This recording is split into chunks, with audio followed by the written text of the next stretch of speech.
Hi everyone, this is Desconfiado, and today we're going to talk about Au de Coluna, or in tricking we call it Gumbi. So this is a really tricky move that kind of comes from our bridge rotations.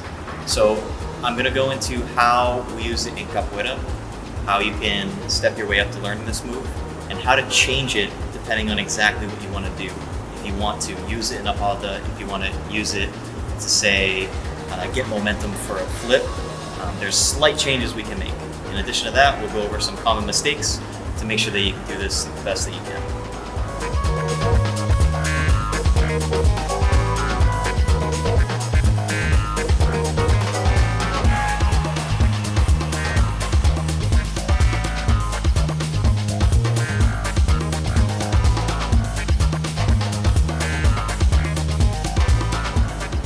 So the way we're going to start to learn Au de Coluna is from our regular Au, okay? And we are going to be basically doing all of our drills on a line here. I think using a line is the easiest way to tell if you're doing the right thing, and also to make the small corrections that we'll need to your hand placement and where your legs start.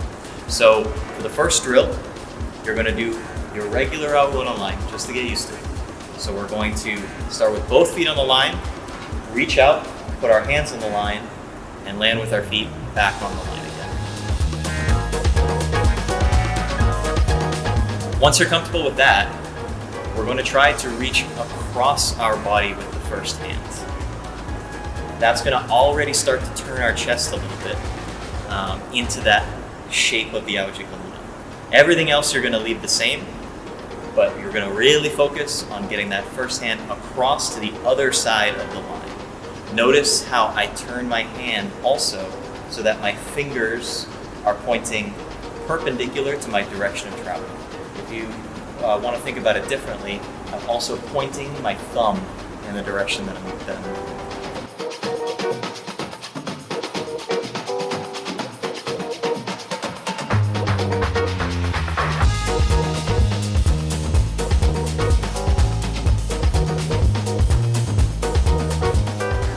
Once you're comfortable with where the first hand goes, now we're going to start working on the placement of the second hand. Now this is kind of where it gets tougher. So your goal for the second hand is to catch behind your head, pointing your fingers at the fingers of the other hand. So the best way to start working on this is to just focus on getting your hand to the opposite side of the line and rotating it so that the fingers all face each other. If you focus on that, you'll end up having to reach a little bit backwards just to get your hand in the right position.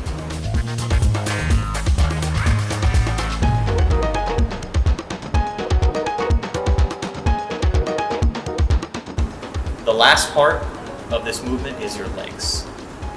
The aesthetic of Au de Coluna or Gumbi is the arching of your back, which is really exaggerated by what your legs do. If you leave your legs straight, and it tends to look a little bit more like a regular Au or almost even like a round off. So what we're going to do instead is bend our legs behind us one at a time as we transfer from hand to hand. That's going to give an increased aesthetic of a back arch and will actually pull our back in the right direction to exaggerate the shape of it.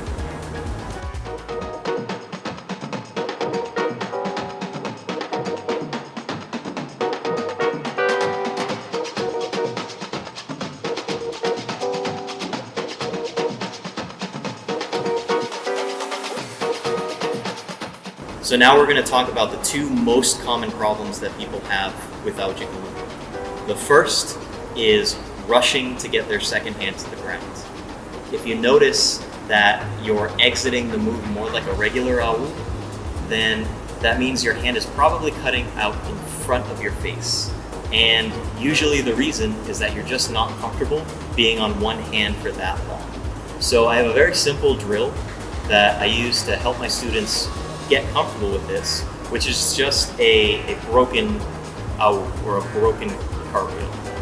Basically, we want to do the Au one hand at a time. So we start and spend as much time on the first hand as we can, and then as soon as we transfer to the second hand, we take the first hand off, and again, try to spend as much time as possible before we get back to the ground. This is going to make us more comfortable with having weight on one hand, which will translate into being able to wait in the Au de Coluna to get your hand in the right position.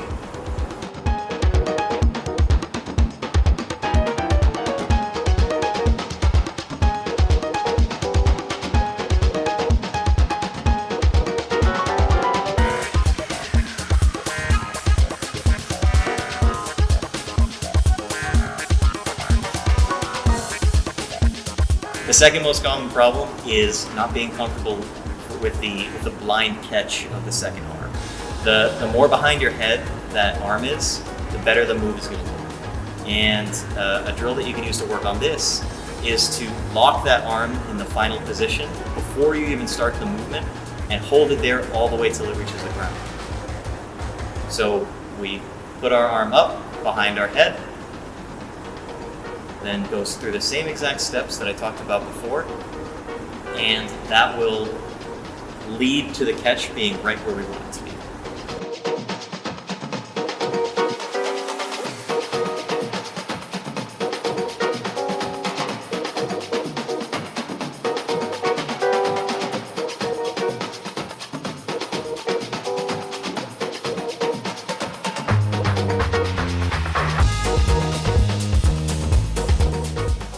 So everything we've done so far is doing the Au de Coluna more like a tricker would do it. So it's not quite as bent or inverted as we might want it for capoeira. So once you're comfortable with getting this shape in like this, then we can start to change it to be more arched and more applicable to a capoeira context. And the way we're going to do that is from a rotation into ponche. So we're going to start with our regular rotation and then start to add a little bit of hop with our legs into the movement. So it's going to start to get us slightly airborne. The first step will be to jump your legs and then move your hands and feel how that position relates to the arm positions that we just learned in the previous steps.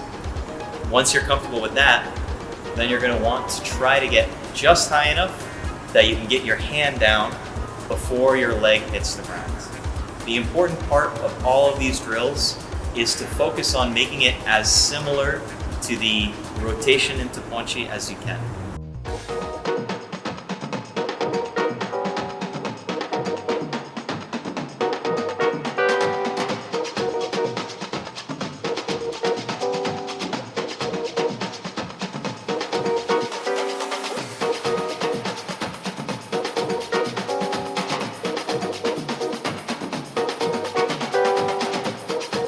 So these are the steps to get you from your au to your Au de Coluna and some of the common problems that you may face along the way.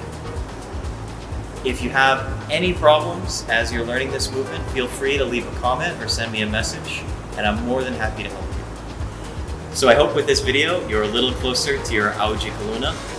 For more content like this, please like and subscribe, and stay tuned for the next movements we break down. Thanks again for tuning in.